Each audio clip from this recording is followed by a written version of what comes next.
Ya el libro de Nehemías. Pues vamos a leer Nehemías capítulo 2 del 1 al 4. Nehemías capítulo 2 del 1 al 4 y dice así: Sucedió en el mes de Nisán, en el año 20 del rey Artajerjes, que estando ya el vino delante de él, tomé el vino y lo serví al rey.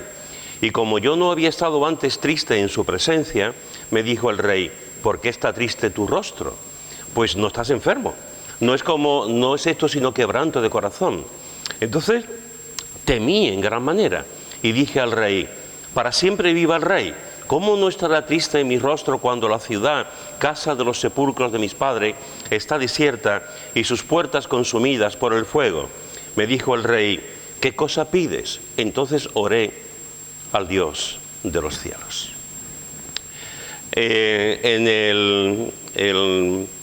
En el capítulo 1 vimos, en el último versículo, en el versículo 11, vimos que en toda la situación que Nehemías había entendido, había sabido, había escuchado de cómo estaba Jerusalén, que prácticamente estaba destruida y había poca gente allí, los muros destruidos, las calles destruidas, etcétera, etcétera. Ahí llega un momento en que Nehemías, que no conoce Jerusalén, que no sabe, que nunca ha estado allí, él ha nacido fuera, se implica, no solamente escucha, sino que también ora, como vimos en el capítulo 1, y también se implica. Y él quiere participar en la reconstrucción de Jerusalén. Por eso le dice en esa oración, en el último versículo del capítulo 1, dice: concede ahora buen éxito a tu siervo. Concede ahora buen éxito a tu siervo. Lo primero que llama la atención es que han pasado 4 meses.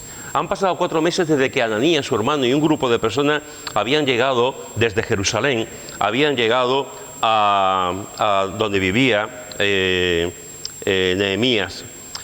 4 meses. Y como vimos en el capítulo 1, Nehemías ora y se implica en la oración. 4 meses desde que Nehemías recibió la noticia hasta que llegó.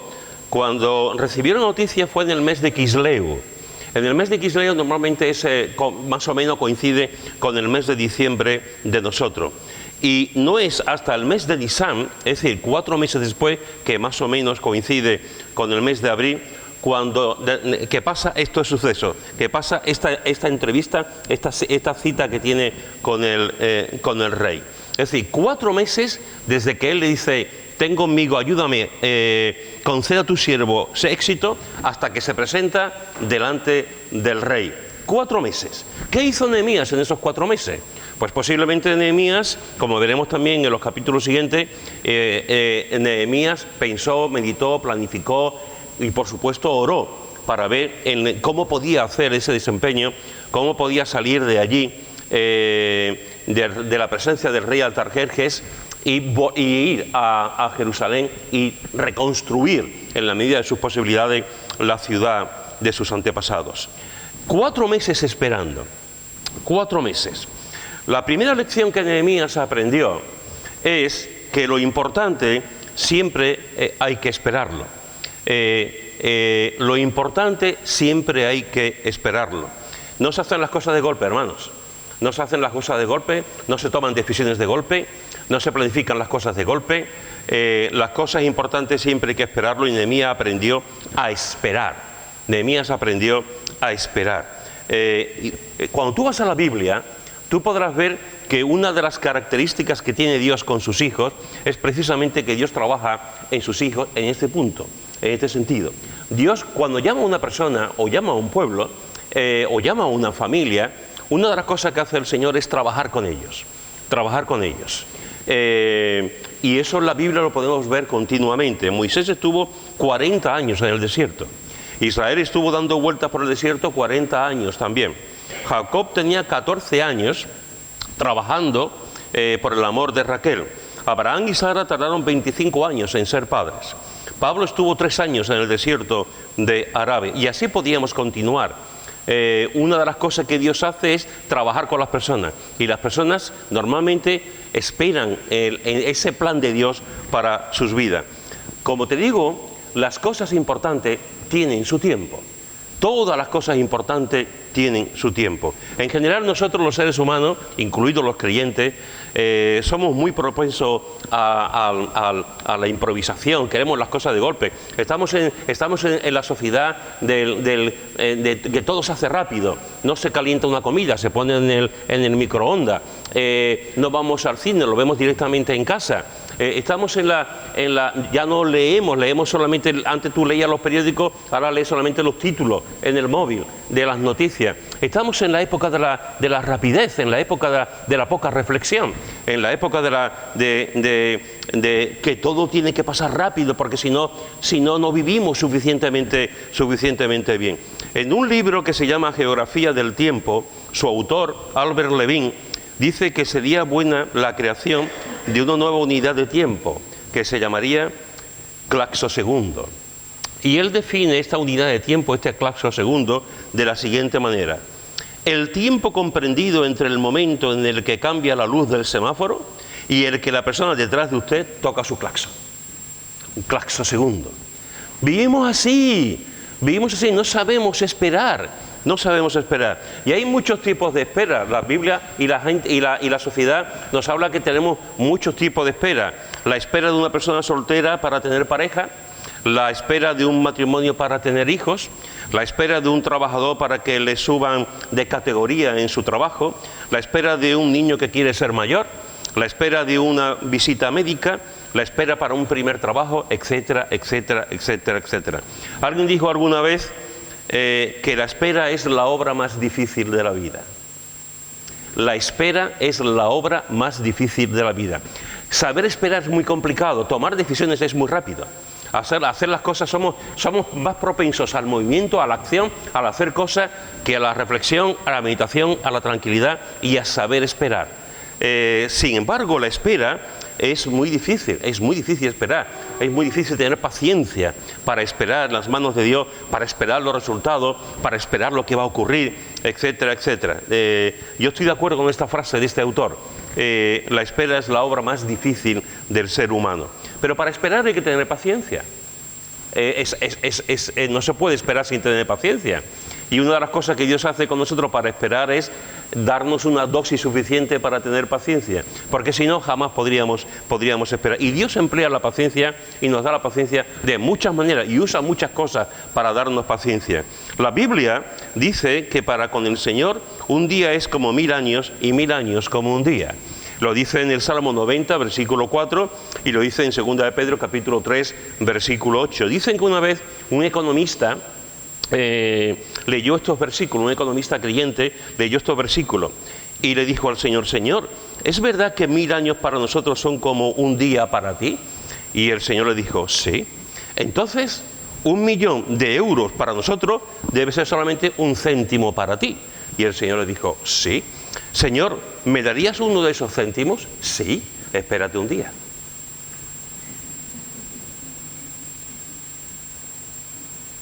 Eso es lo que ocurre.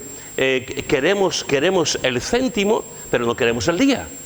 Queremos lo inmediato, pero no estamos acostumbrados, no queremos esperar y que vayan pasando el tiempo y los días. Cuando tú vas a la Biblia, tú podrás ver también que una de las cosas que pasa en los hombres y las mujeres que hay en la Biblia es que muchos de ellos aprendieron a esperar en los brazos, en las manos de Dios. ¿Tú te acuerdas de Simeón?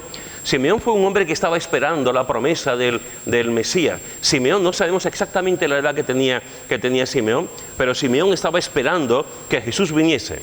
Y en Lucas, en el que podemos encontrar cómo Simeón al final tuvo recompensa de su fe y cómo pudo tener entre sus manos, entre sus brazos, tuvo a Jesús cuando Jesús nació. ¿Por qué? Porque tuvo la espera, tuvo la paciencia suficiente. Él estaba deseando que el Mesías, como tanta gente en aquella época, que el Mesías viniera. Y tuvo recompensa de su paciencia, porque pudo ver, pudo obtener, pudo abrazar al Mesías. ¿Recordáis lo que dice el libro de Santiago? Santiago nos dice que necesitamos la paciencia para la espera. Cuando esperamos a la segunda venida de Cristo, una de las cosas que tenemos que tener es paciencia, igual que el agricultor tiene que tener paciencia para el campo, para su trabajo. Por lo tanto, hermanos y hermanas, una de las cosas que Nehemías tuvo que vivir en esos 4 meses, desde que tomó la decisión de implicarse en el proyecto hasta que se la presentó al rey Artajerjes, pasaron 4 meses. 4 meses. No pasaron 2 días ni 3 días, pasaron 4 meses. Depende de cómo se mire, 4 meses puede ser una eternidad. O puede pasar rápido, depende de la situación, de las circunstancias en la que vivamos y en la que estamos. Pero no olvides una cosa de verdad importante en tu vida. Dios va a trabajar en tu carácter. Dios va a trabajar en tu vida. Eso es una promesa suya, no lo digo yo. El Señor dice en Filipenses que Él, en el capítulo 1, versículo 6, que Él va a continuar trabajando en su obra en nosotros y no va a terminar hasta que nos lleve a su presencia. No va a terminar hasta que termine completamente. Y ese día, ese terminar completo ocurrirá cuando cada uno de nosotros parta. O el Señor viene o nos toca a nosotros irnos al cielo. El Señor va a trabajar en tu carácter. Si tú miras atrás, tú podrás ver lo que tú eras antes y podrás ver lo que eres antes, lo que eres ahora. Cuando tú miras atrás, tú podrás ver, ese era yo, pero ahora soy otro. ¿Por qué? Porque el Señor está trabajando en tu manera, está trabajando en tu carácter, en tu forma, en tu vida, en tu mente, en tu circunstancia, en tu corazón, incluso en tu físico. También está trabajando el Señor. Dios te cogió cuando aceptamos a Cristo. En aquel momento el Señor dijo: tu talla es tal, tu mente es tal, tus circunstancias son tal, pero yo voy a coger el cincel y voy a trabajar en tu vida. Voy a trabajar en tu vida y te voy a construir, te voy a hacer una nueva criatura, te voy a reconstruir completamente. Eso es lo que hace el Señor. Y el Señor es el dueño del tiempo. Y nosotros los creyentes tenemos que saber que Dios trabaja con nosotros y que Dios siempre sale triunfador en la obra que hace con nosotros. A veces tenemos, Señor, quiero esto, lo queremos de inmediato. Señor, me pasa esto, queremos que pase de inmediato. Y el Señor dice: paciencia, yo lo haré en su momento. Paciencia, que yo en su momento te daré la respuesta a tu oración, en su momento te concederé esto, en su momento te diré lo que tienes que hacer, en su momento te daré la persona, en su momento te daré el trabajo, en su momento. Y de mientras el Señor trabaja dándonos fe, el Señor trabaja dándonos paciencia, el Señor trabaja dándonos amor, el Señor trabaja para que podamos realmente verlo a Él, vislumbrarlo a Él y darle la gloria a Él en todos los momentos de nuestra vida. Nehemías tuvo que aprender la paciencia. Nehemías tuvo que aprender a esperar durante 4 meses hasta que llegó al rey Artajerjes y le expresó lo que realmente había en su corazón. Pero no solamente Nehemías aprendió a esperar, Nehemías también fue un hombre que dio rienda suelta a sus emociones, y a mí me encanta, porque una de las cosas que aparece en el texto es que Nehemías era un hombre que en ese momento estaba triste, vivía en la tristeza. Y es interesante porque fijaros que dice que nunca había estado triste antes delante del rey. Nunca había estado triste. Esto nos habla de 2 cosas importantes. Una es que Nehemías era un hombre que por lo menos delante del rey vivía la alegría, el gozo. Y hay un momento en la vida, en este momento crucial en la vida de Nehemías, que por primera vez delante del rey experimenta la tristeza, y el rey lo vio. El rey vio que Nehemías estaba triste. Nunca había estado triste antes delante del rey. ¿Por qué esto es importante? Porque, como he dicho en estos últimos domingos, Nehemías, su trabajo era probar la comida y probar la bebida y estar del rey y ver cómo se hacían las cosas. Él cogía el bistec, cogía el vino tinto, se lo tomaba, lo comía, a ver si estaba envenenado o no. Claro, tú imagínate que tú estás delante del rey, tú estás probando la comida y estás triste, o estás viendo ahí y estás triste. El rey y sus consejeros podrían decir: ¿por qué está triste? ¿Por qué ese sudor por aquí? ¿No será que me están envenenando? ¿No será? Pues si siempre está contento, porque hoy está triste, porque hoy tiene el rostro apesadumbrado, ¿no? Él podía haber dicho: aquí hay algo, no es normal que este hombre se ponga así cuando siempre está contento. Pero Nehemías lo dice, Nehemías es el autor del libro, Nehemías escribe su memoria, y Nehemías está diciendo que efectivamente antes, en la presencia del rey, nunca había estado triste. Nehemías estaba triste, efectivamente, por la situación de Jerusalén. En el versículo 3 lo dice muy claro: y dije al rey: para siempre viva el rey. ¿Cómo no estará triste mi rostro cuando la ciudad, casa de los sepulcros de mis padres, está desierta y sus puertas consumidas por el fuego? Nehemías estaba triste por la situación de Jerusalén. Hay un hombre en la Biblia que también estaba triste por la situación de una nación. Mira lo que dice en Romanos, en el capítulo 9, versículo 1 a 2. Romanos, capítulo 9, versículo 1 y 2, dice lo siguiente. Romanos, capítulo 9, versículo 1 y 2, dice: verdad digo en Cristo, no miento, y mi conciencia me da testimonio en el Espíritu Santo, que tengo gran tristeza y continuo dolor en mi corazón, porque deseara yo mismo ser anatema, separado de Cristo por amor a mis hermanos, los que son mis parientes según la carne, que son israelitas, etcétera, etcétera. Pablo era un hombre que estaba, dice aquí el texto bíblico, que estaba triste. Tengo gran tristeza y continuo dolor en mi corazón, no por él, sino por Israel, porque habían desechado al Mesías, porque no creían en el Mesías, porque no creían en Cristo, porque estaban llenos de rituales y de religión, y no tenían una relación personal. Y aquel que había venido, el Mesías que había venido, el pueblo le dio la espalda, no quiso saber nada, los judíos no quisieron saber nada acerca de él. A los suyos vino y a los suyos no le recibieron. Y Pablo está triste por esto. Pablo está triste por el destino de Israel. Pablo está triste por la situación espiritual de Israel. Y Pablo lo expresa, Pablo lo dice: tengo gran tristeza. Y fíjate lo que está diciendo: y continuo dolor por mis hermanos de sangre, por la gente de mi patria. Tengo continuo dolor por los judíos. ¿Cuándo ha sido la última vez, hermanos y hermanas, cuándo ha sido la última vez que tú has llorado por algo? ¿Cuándo ha sido la última vez que tú has llorado, te has quebrantado por alguien? ¿Cuándo ha sido la última vez que tú realmente tienes continuo dolor en tu alma, en tu corazón, por alguna situación en particular? En mi opinión, hermanos y hermanas, hay demasiado conformismo hoy en día en la iglesia. En mi opinión, hay demasiada comodidad hoy en día en la iglesia. En mi opinión, hay demasiada frialdad hoy en día en la iglesia. En mi opinión, hay falta de temor hoy en día en la iglesia. En mi opinión, hay demasiada poca santificación hoy en día en la iglesia. ¿Cuándo ha sido la última vez que tú has llorado por la iglesia? ¿Cuándo ha sido la última vez que tú te has quebrantado por tu familia?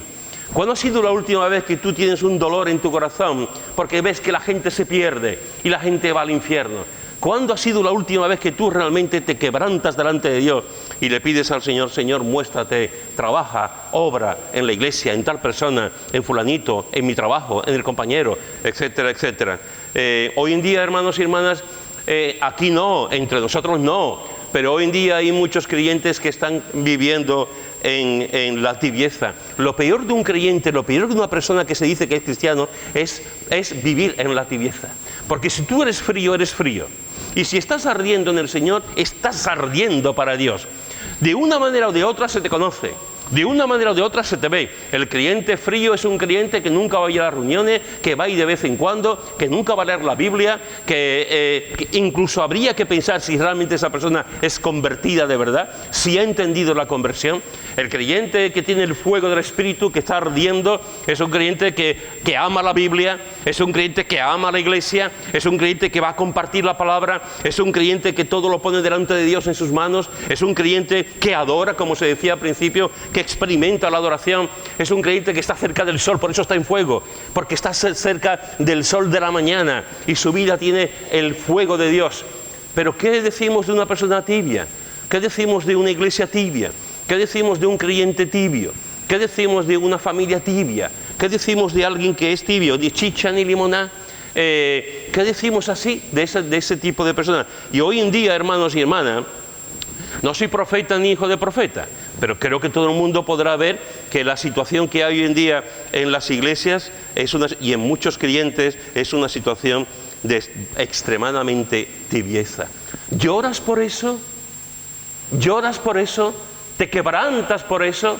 De ver la tibieza que hay en muchas vidas de los llamados así cristianos. Pero no solamente tenemos tibieza en nuestra vida, también hay muchos creyentes que tienen la mundanalidad como bandera. Hay iglesias que aquí no, entre nosotros no, pero hay iglesias que tienen un pie aquí y un pie en el mundo. Hay iglesias que tienen aquí, que adoran al Señor y después adoran a la carne y al mundo. Hay creyentes que alaban al Señor un domingo y después salen blasfemias desde el lunes hasta el sábado. Hay creyentes que viven pecando continuamente y sin embargo después el domingo hacen oraciones muy, muy especiales y parecen muy espirituales. la mundanalidad de la iglesia. La iglesia, sin darnos cuenta, un día y otro día, y un mes y otro mes, la iglesia poco a poco, en nuestra manera de vestir, en nuestra manera de hablar, en nuestra conducta, en la relación con nuestros hijos, en las cosas que hacemos, la iglesia poco a poco, el mundo se va metiendo en la iglesia. La Biblia nos dice, y Jesús nos dice, que es al contrario, que nosotros como iglesia, como creyentes, tenemos que ser sal y luz. La Biblia nos dice que nosotros como creyentes tenemos que iluminar la oscuridad, y tenemos que ser luces en la oscuridad, y tenemos que salar la comida, la sociedad en la que hay. Pero lo que pasa es que vemos que está ocurriendo lo contrario. Y lo contrario es que el mundo, con su filosofía, con su manera, con sus cosas, está entrando en la iglesia. Y si permitimos que el mundo entre en la iglesia, el barco de la iglesia se hundirá. Porque entra un agua mala. Y al final el barco de la iglesia se hundirá. No se va a hundir porque la obra es de Dios, la iglesia es de Dios. Pero esa iglesia no va a experimentar el poder de Dios, no va a experimentar la gracia de Dios, no va a experimentar un crecimiento en Dios, porque está permitiendo que el mundo entre en su vida. Y la familia igual, las familias cristianas igual. Las familias cristianas, no importa lo que veamos en la televisión, no importa lo que ven nuestros niños en casa, no importa la forma de hablar de los hijos y las maneras de hablar del matrimonio, no importa lo que está ocurriendo y lo que está pasando. Cuando es muy importante, tremendamente importante. Hay creyentes e iglesias que viven en la tibieza y deberíamos de llorar. Hay creyentes e iglesias que viven en la mundanalidad y deberíamos de llorar y tener quebranto de corazón. Y hay iglesias y creyentes que nunca experimentarán el gozo y la presencia de Dios en su vida por el pecado del pueblo de Dios. Por el pecado. Aquí no. Entre nosotros no, aquí nunca pecamos, nunca cometemos malas acciones, nunca pensamos mal, nunca transgredimos la ley de Dios, nunca murmuramos ni criticamos. Pero muchos creyentes, muchas iglesias, en el devenir del día a día, en lo que hacen día a día es pecar. Es pecar, es hacer las cosas que a Dios no le agrada. El pecado está ahí a la puerta, y cuando nos damos cuenta, ¿recordáis la historia de Lot? ¿Recordáis cómo Lot le dice a su tío Abraham, me voy? Y Abraham le dice, pues, ¿qué sitio quiere? Y Lot dijo, yo quiero este sitio que es más bonito, tiene más verde, el césped es mejor, mi ganado aquí va a comer mejor, ¿vale? Lo que tú digas. Y ¿recordáis lo que dice la Biblia? Poco a poco, Lot fue llegando hasta una ciudad grande, una ciudad que la Biblia la describe como llena de pecado, hacia Sodoma. Y cubriendo etapas, se iba acercando. Y va llegando, allí, todavía estoy contigo, Señor, me quedan muchos kilómetros para llegar allí. Estoy aquí contigo, te alabo, Señor, un poquito más. Señor, estoy aquí contigo, Señor, yo te alabo, qué bueno eres conmigo, Señor, un poquito más, Señor. Y cuando te das cuenta, Lot estaba dentro, en la ciudad del pecado, viviendo en el pecado. Poco a poco, nadie entra en la ciudad del pecado de golpe. Nadie traiciona a su cónyuge de golpe. Nadie abandona los caminos de Dios de golpe. Nadie es un sinvergüenza de golpe. Nadie hace las cosas malas de golpe. Es un poquito a poco.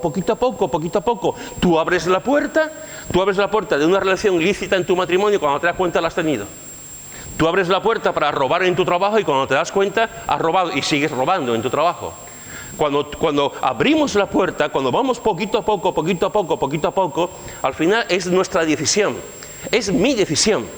Yo decido pecar, yo decido transgredir las normas de Dios, yo decido hacer mi santa voluntad. No es mi cónyuge, no es mi amigo, no es la iglesia, no es fulanito, soy yo el que peca delante de Dios. Soy yo el que toma la decisión de acercarse hacia la ciudad del pecado. Soy yo. Basta de excusa que muchas veces decimos, son las personas, me voy de la iglesia porque no aguanto a este, es que esta persona me está echando, es que esta familia, es que este pastor, es que esto. Siempre le echamos la culpa a alguien.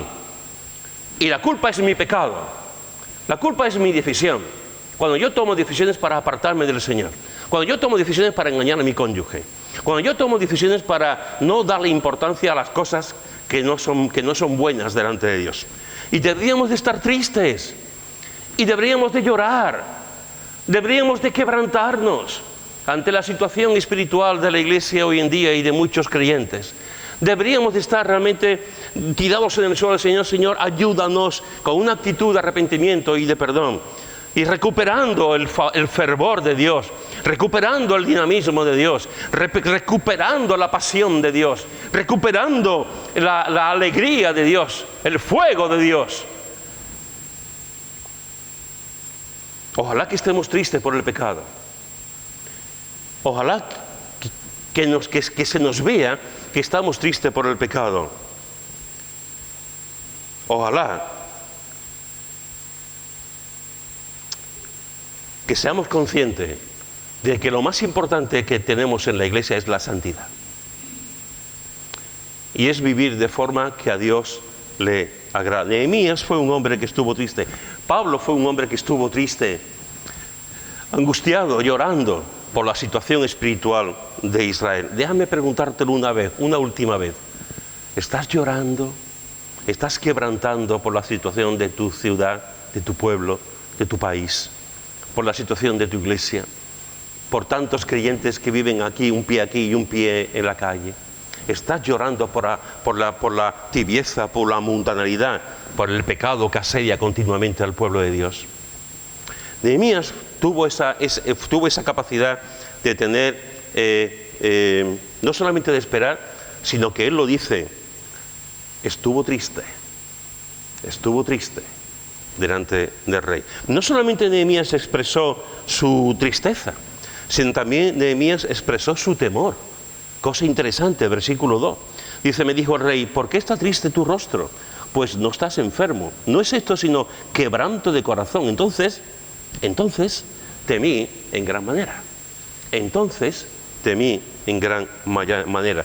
La mayoría de los eruditos bíblicos, comentaristas, escritores, etcétera, coinciden en señalar que el autor de este libro es Nehemías, que Nehemías estaba escribiendo sus memorias. Y es interesante, cuando tú escribes tu memoria, yo escribo mi memoria de Pedro Adorna Pallarés. Y lo que yo escribo en la memoria de Pedro Adorna Pallarés es que sois un superhéroe. Es que sois super espiritual. Es que sé hasta cantar. Yo escribo unas memorias de mí y yo me pongo autobombo. Eso es lo que hacemos cuando escribimos memoria. Nos ponemos por encima de los demás, yo lo hago muy bien todo, que yo pienso bien, que yo lo planifico bien. Es muy raro encontrar una memoria que el autor diga, aquí lo pasé fatal, aquí tuve miedo, aquí me dieron por todos lados, aquí no me quise levantar de la cama. Aquí es muy difícil. Sin embargo, fijaros que Nehemías está diciendo que tuvo miedo, está escribiendo su libro de memorias, que la gente lo va a leer después, y él está expresando que tuvo miedo. Hoy en día hay muchos creyentes que lo que se nos conoce es, queremos que se nos conozca por nuestra fe, queremos que se nos conozca por nuestra espiritualidad, queremos que se nos conozca por nuestra santidad, queremos que se nos conozca porque nunca tenemos un problema, porque siempre estamos bien, porque nunca lloramos, porque nunca nos agobiamos, porque siempre estamos contentos. Tú ves a un creyente los domingos, ¿cómo estás? ¡Bien! Pero si acabas de enterrar a tu madre hace 2 días, ¡bien! Pero si te acaban de echar del trabajo, ¡bien! ¿Cómo es posible esto? Que estés bien cuando está la cosa. Pues eso es lo que tenemos hoy en día. Tenemos una situación, tenemos una cosa de que queremos que se nos vea solamente que somos poderosos en el Señor, que estamos súper contentos en el Señor y que todo va bien en nuestras vidas. Nehemías no. Nehemías dijo, cuando Artajerjes me preguntó esto, yo tuve miedo.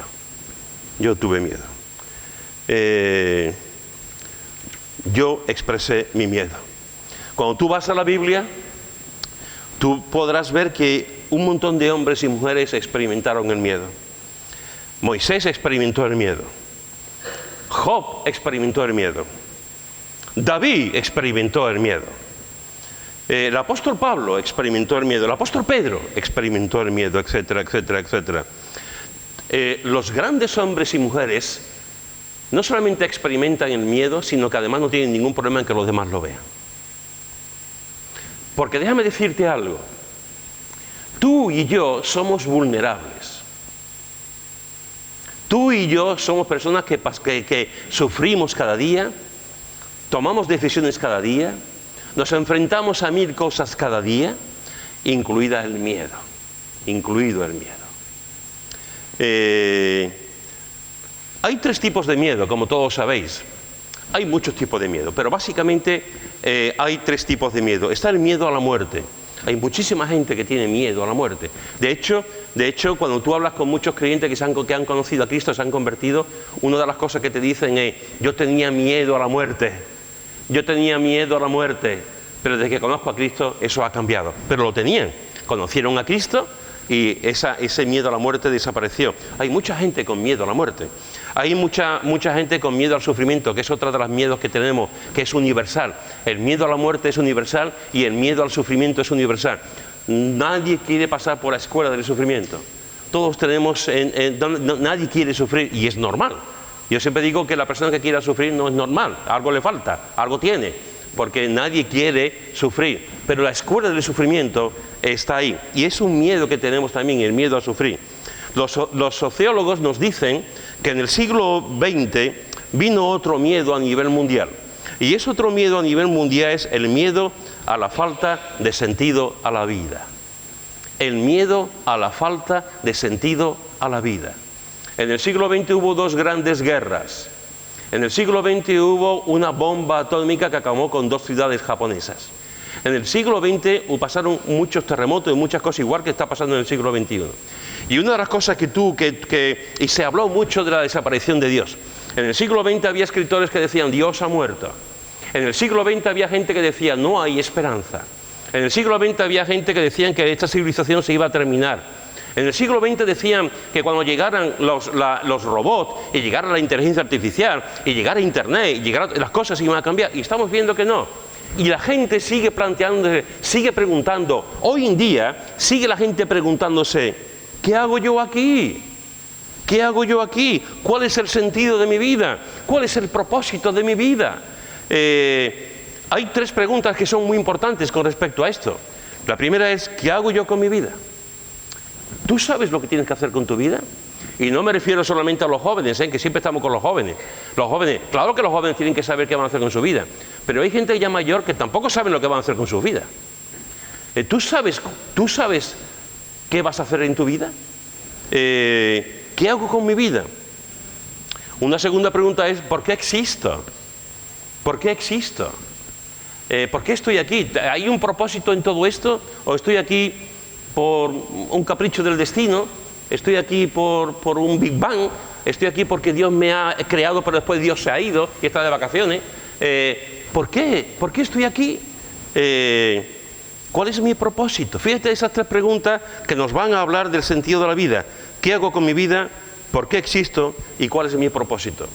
Es interesante que Pepe antes, como siempre, Pepe estaba diciendo: venimos a la iglesia a adorar. Y si no lo entiendes, ha sido valiente, porque podía haberlo dicho de otra manera. Si no lo entiendes, más vale que no venga.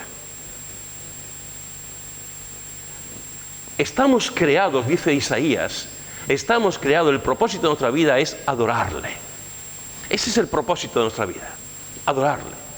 El sentido de la vida cobra plenitud para nosotros cuando adoramos por completo al Señor, cuando le servimos, cuando realmente le amamos por completo. Hay muchas criaturas, muchos jóvenes, muchas personas que están perdidas por dentro. Hay personas que no saben qué hacer con sus vidas. Hay personas que están completamente desorientadas. Hay personas que no saben lo que van a hacer mañana. Y tenemos miedo. Y tenemos miedo. Tenemos miedo de la falta de sentido a nuestras vidas. ¿Tú sabes cuál es el mandato que aparece en la Biblia más repetido? El mandato que aparece en la Biblia más repetido es: no temas. No temas. Es el mandato más repetido en la Biblia. No temas, no temas, no temas. ¿Por qué se repite tanto? Porque el temor es la primera razón por la que nos sentimos tentados a evitar hacer lo que Él nos pide. El temor es la primera razón por la que nos sentimos tentados a evitar lo que Él nos pide. Dios dice: ven, y el temor dice: no. Dios dice: sígueme, y el temor dice: no. Dios dice: sal de la barca, como vimos hace 2 semanas, y el temor dice: no. Dios dice: confía en mí, y el temor dice: no. El temor es el obstáculo más grande para confiar y obedecer a Dios. Te lo repito. El temor es el obstáculo más grande para confiar y obedecer a Dios. Los investigadores en el campo de la ciencia social dicen que somos la generación con más miedo que jamás ha existido. Somos la generación con más miedo que jamás ha existido. Y tenemos de todo. Y tenemos de todo. Tenemos ropa, tenemos leche, tenemos comida, tenemos frigorífico, tenemos pan, tenemos coches, tenemos aire acondicionado. Y sin embargo nos dicen los sociólogos que es la generación con más miedo de toda la historia. Y esto es por algo. Esto es por algo. Tenemos miedo de que alguien haga así, ¡bum!, una bomba atómica. Tenemos miedo que un político de turno, que un general de turno diga, vamos a invadir a tal país, ¡pum! Tenemos miedo que los precios suban, que el aceite suba, que los cereales suban, que la comida, y no sabemos, no podemos comprar. Tenemos miedo a quedarnos en el paro. Tenemos miedo al dolor, al sufrimiento. Somos la sociedad que tiene más de todo y es la sociedad que más miedo tenemos. Que más miedo tenemos. Nehemías aprendió a vivir con el miedo. Nehemías expresó su miedo, expresó su tristeza. Me vio triste el rey, yo nunca había estado triste delante del rey. Experimentó su tristeza por la situación del país, experimentó también el miedo y no lo ocultó. ¿Y qué es lo que se hace cuando uno vive en la tristeza? ¿Qué es lo que se hace cuando uno tiene miedo? ¿Qué es lo que hacemos los cristianos cuando experimentamos la tristeza del alma y el miedo también en nuestro corazón? ¿Qué hacemos los cristianos? Lo que hizo Nehemías. Versículo 4.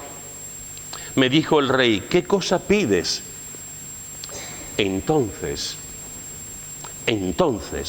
oré al Dios de los cielos. Y después veremos el mes que viene lo que ocurrió, el mes que viene, la semana que viene. Entonces oré al Rey de los cielos. ¿No se dice lo que oró? No se dice, lo que se dice es la respuesta lo que le dijo al rey. Pero en el momento en el que el rey le dice, ¿qué cosa pides? En ese momento, en ese intervalo de segundos, de momento, de microsegundo, ¿qué cosa pide?